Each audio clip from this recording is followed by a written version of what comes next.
Hello everyone and welcome to the void between reality and the land of hacking nerds.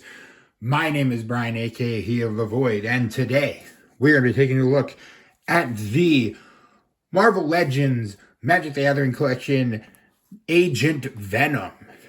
And so this is one of the 4 figures that was released to coincide with the Spider-Man set for Magic the Gathering. Each contains a card.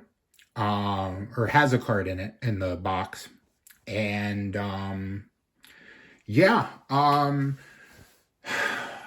universes beyond, universes beyond, universes beyond.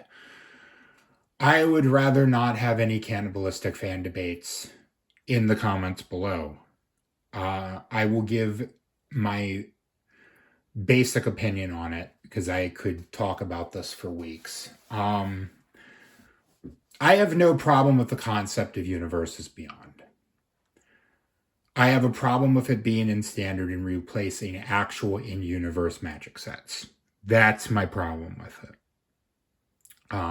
Otherwise, I'm fine with it.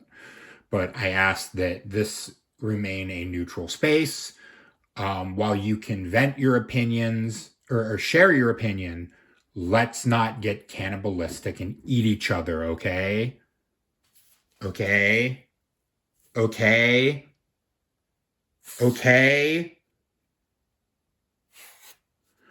But anyway, so what we're going to do, we'll take a look at the figure itself, then we'll take a look at the card and the accessories. So, because he does actually come with quite a bit of accessories. So first things first, give you a quick look at Light Noggin. And it's just kind of Anti-Venom's mask, so there's not going to be a ton of detail. Unfortunately, this did not come with an out of costume head because this is like a symbiote, so I would doubt that would be there, but it would have been nice because I guess they can peel back the symbiote to a point. As for posability, like most Marvel Legends figures, he's got quite a bit of it. There's one area I wish he had, but we'll get into that. So first, head is on a ball joint, can go 360. Arms can go all the way around and out like that. You have a double elbow, which I do very much appreciate double elbows. It does help for posability. No waist articulation, which is a little disappointing, but he does have torso swivel, but it does kind of break the sculpt. But he does have a very good crunch that can go back that far and then go in that far. So do love me a good ab crunch.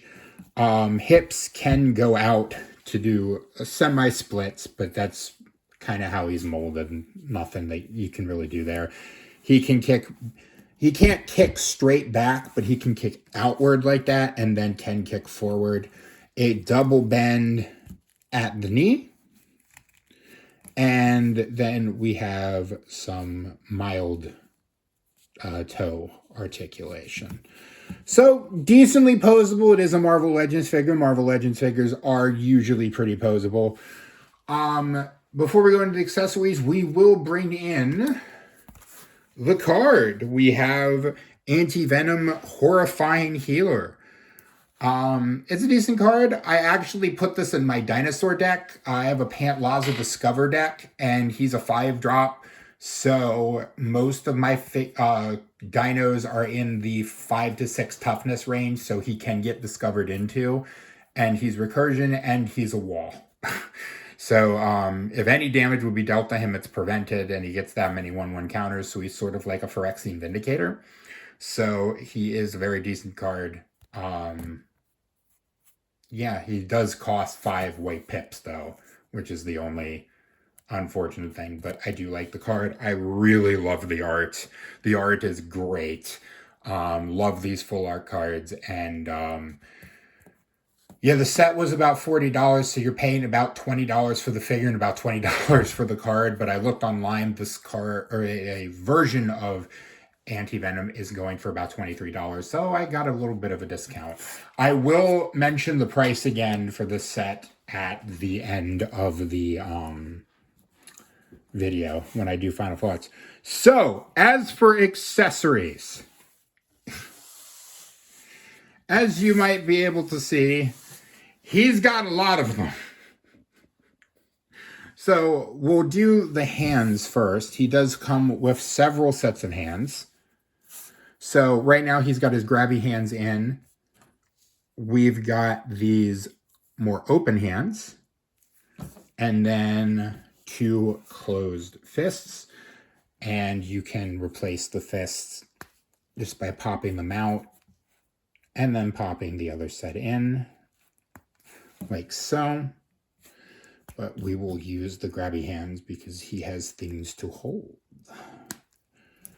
Yes. So the main accessory is this little back piece of his tentacles, his tendrils, whatever you want to call them. That there is a peg here and a hole on his back, and that's just going to slot in like so to give him his betentacled look. Then the other main accessories we get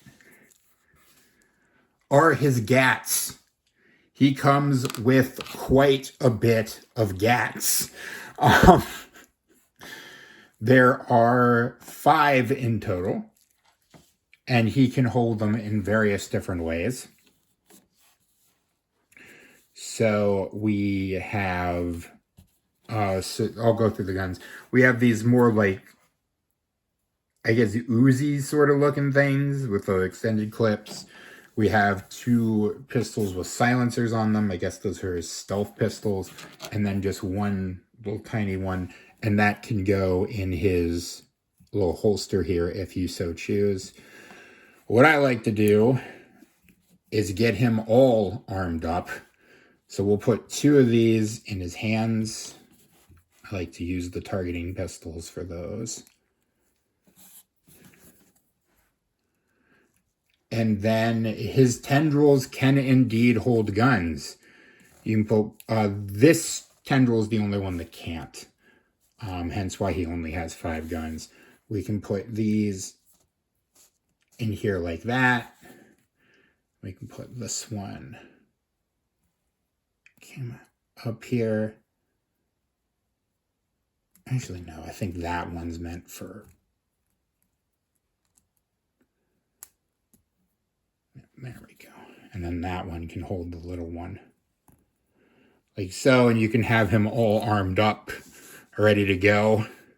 He also does come with these little green effect parts, which can plug into the front of the barrel. Like so. Oop, as he falls over. Oh, thank you actually for falling over so I can pad the runtime. Because I need to get this video over 10 minutes. But yeah, there you have him all armored up. Where did that piece go?